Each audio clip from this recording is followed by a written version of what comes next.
Okay, let's start with one way of editing your stop motion, and that is to use Kapwing.com, Kapwing.com, which we've used before when we were doing the stop motion practice with the Coraline slides. So in Kapwing.com, you have to have a free account. And so once you log in, then your workspace is going to show you the projects that you've done already. So the thing about Kapwing that is difficult because we're using the free plan is that if you don't do your project every day, after 2 days, it will lock you out. So this Coraline project I did back 2 months ago. And since it's been more than 2 days, I now have to pay in order to access that file, that project. So the moral of the story is that if you want to work on something, to remember every day you at least have to open the project in order to save it and be able to still access it. So after 2 days, you're going to get locked out of it, and all of that work then will be for nothing unless you pay for it. So we're going to hit new content, and this is how we're going to start. We've already taken our pictures with our phone or our iPad, so that's saved to our camera roll. And in new content, we're going to hit scenes. So the scenes are going to be how we do our stop motion montage.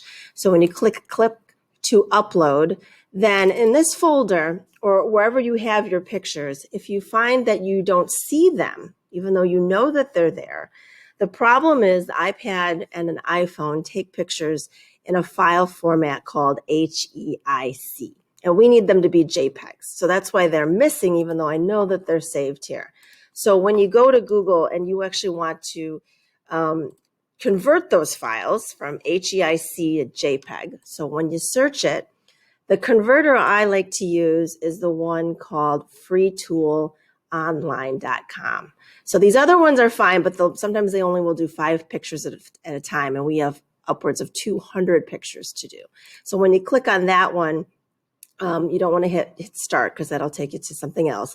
But when you click here, then now we see all of those folders. In that folder are all the pictures that I took. And so then I'm going to select them all.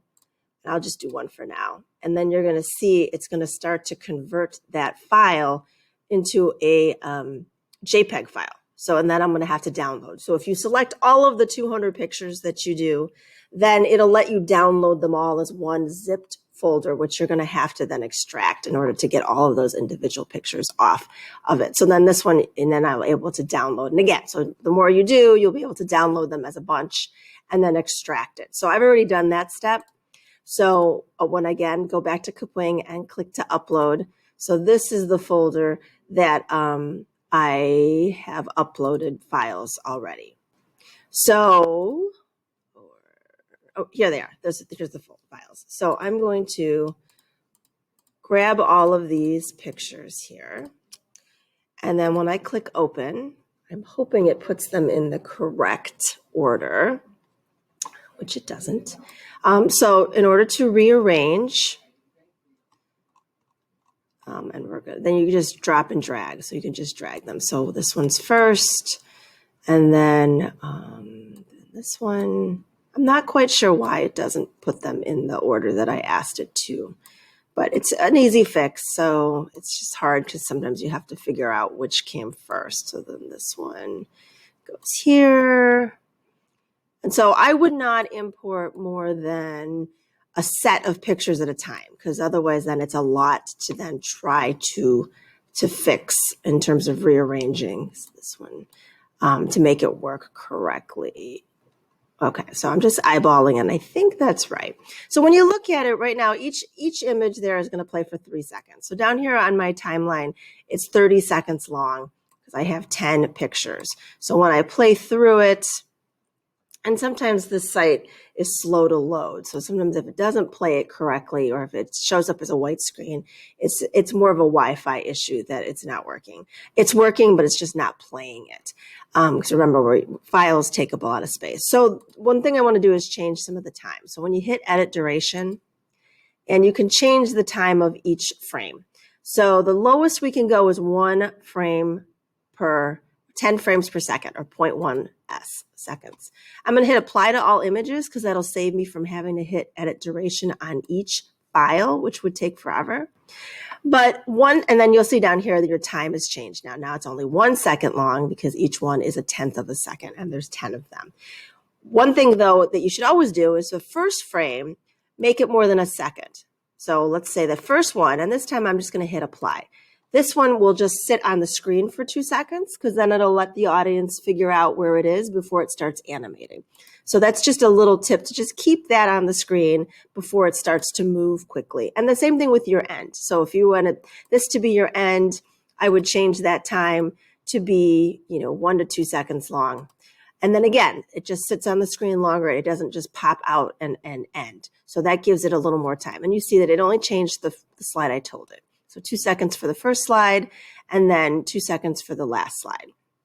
Okay, once you get that in the order that you want, then you're going to go back to Studio. And now we want to add text. So we want to add our title because that was a requirement. So down here, when I scroll down, I'm going to hit Add Scene. So the difference is if you click on the slide, click on here, and then hit text, it'll put the words on the screen, which may or may not be what you want, but we don't want that here. So instead, I want to do a title card. And so on here, now I'll hit text. And then name your title. And you'll see over on the side, you can change the color of the font, make it bold. You can make things have an outline or a shadow. So you can play around with that on this side. There's ways to animate it, which too is a way of making it more. Plus, you're doing a stop motion. So the more motion you can put in, the better. And then you can put that in. There's other effects, and then there's timing that you could do to make that longer. So if you wanted to, your titles can be up to like 5 seconds or 4 seconds long. And then over here, if I want to move that and put that at the beginning, and I could put that at the beginning. If I want to also put it at the end, that duplicate button, then and then I'll move this at the end. And then on the timeline, I will see what our time is doing so far. So if I hit timeline to get out of that, the other option too is to add music or audio. So there's 3 types of audios you can add. One would be your voiceover. And if you record your voiceover separately, it should record as an MP3 or a WAV file. So if you use like a screen record on the iPad in order to record your voice, then it'll be its own file. And then you can click upload, and then you can add it to whatever section you want. You'll be able to move it around if you want. If you want to add sound effects, the site we use is freesound.org. So if you're using someone else's sounds, this is a copyright-free site. And you search for what you want. You do probably have to create a free account.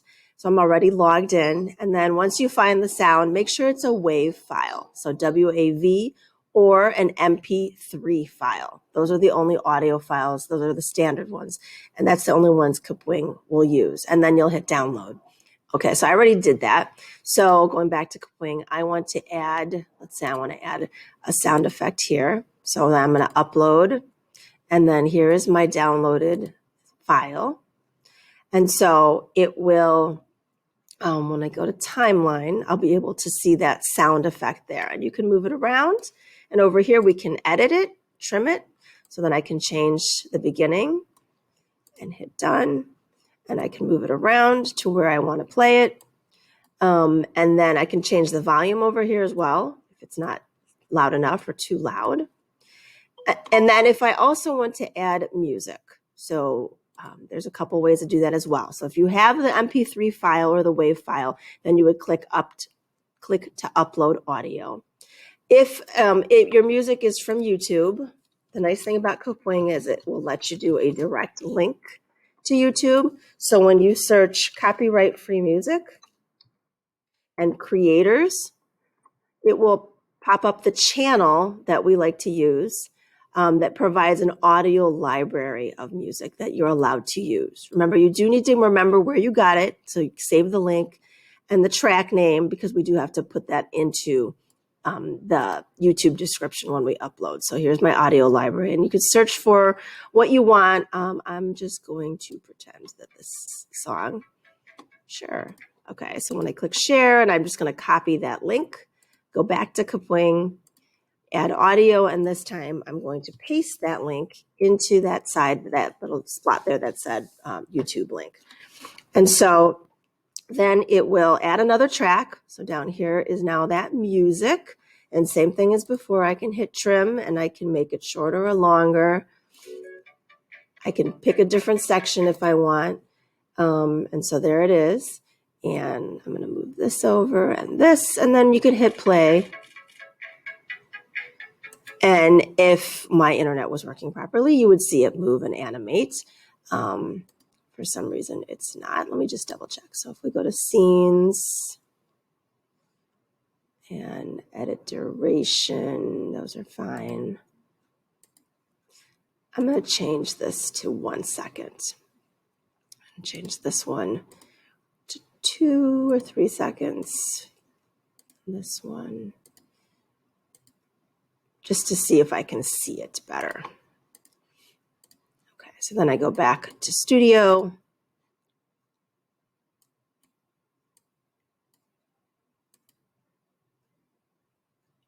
And then timeline, so I can see the whole thing.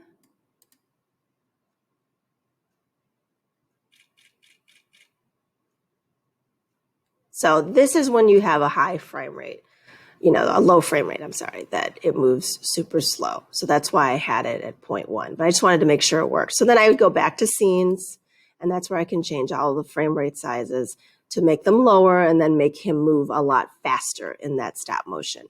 And then add my, make sure my audio is there too. So then for some reason it disappeared from there. But that is how you add audio. That is how you add titles. That is how you rearrange and change the frame rate on using Kapwing.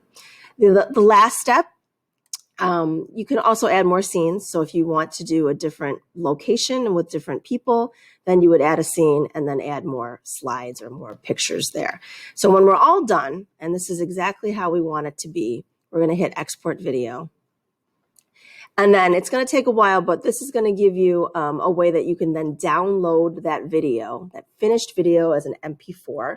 So you can then put it into iMovie and add more things if you needed to edit it, or you can then upload it to Google Classroom or YouTube, or post it on social media, whichever way you're doing it.